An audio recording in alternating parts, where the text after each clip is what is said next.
최근 한 사기업에서 저출산 대책으로 아이를 낳는 직원에게 1억 원을 지급하기로 해 화제가 됐습니다.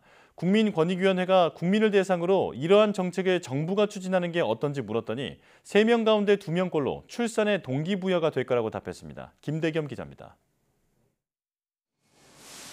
지난해 우리나라 합계 출산율은 0.72명으로 OECD 38개 국가 가운데 꼴찌를 기록했습니다.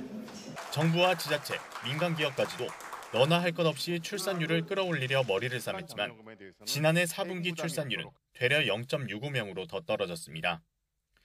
이런 가운데 국민권익위원회는 최근 한 사기업에서 시작한 출산 시 1억 원 지급 방안을 정부가 시행하면 어떨지 국민 의견을 물었습니다.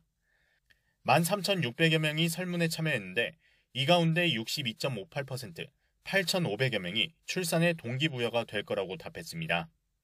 실제 정부가 정책을 추진했을 때 지난해 출생아 수 23만 명 기준 약 23조 원이 들 거로 보이는데 예산 투입이 필요하다는 의견도 63%를 넘었습니다. 다만 재원을 마련하는 방법을 두고는 의견이 엇갈렸습니다. 이미 지자체에서 시행하고 있는 지방소멸 대응 예산을 1억 원 지급에 활용해도 되는지 묻자 찬반 의견이 50대 49로 팽팽히 맞선 겁니다.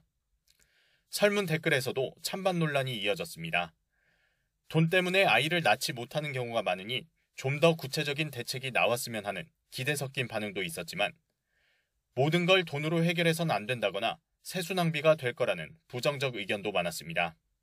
우리나라 지원이 절대적으로 적은 건 사실이거든요. 그래서 그 부분의 확대가 필요하고 일반적인 우리 주거 정책이라든가 수도권 집중 문제가 해결이 되지 않고 완화가 되지 않고서는 아무리 주거 지원을 해도 효과를 볼 수가 없습니다. 이렇게 종합적이고 권익위는 이번 조사에 대해 관련 부처의 정책 제안 여부를 판단하기 위한 의견 수렴으로 실제 정책 채택 여부와는 무관하다고 밝혔습니다.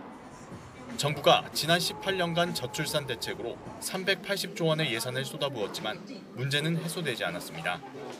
전문가들은 국가 소멸 위기로 치닫고 있는 상황인 만큼 이번 설문이 정부 정책을 되짚어볼 계기가 돼야 한다고 입을 모았습니다.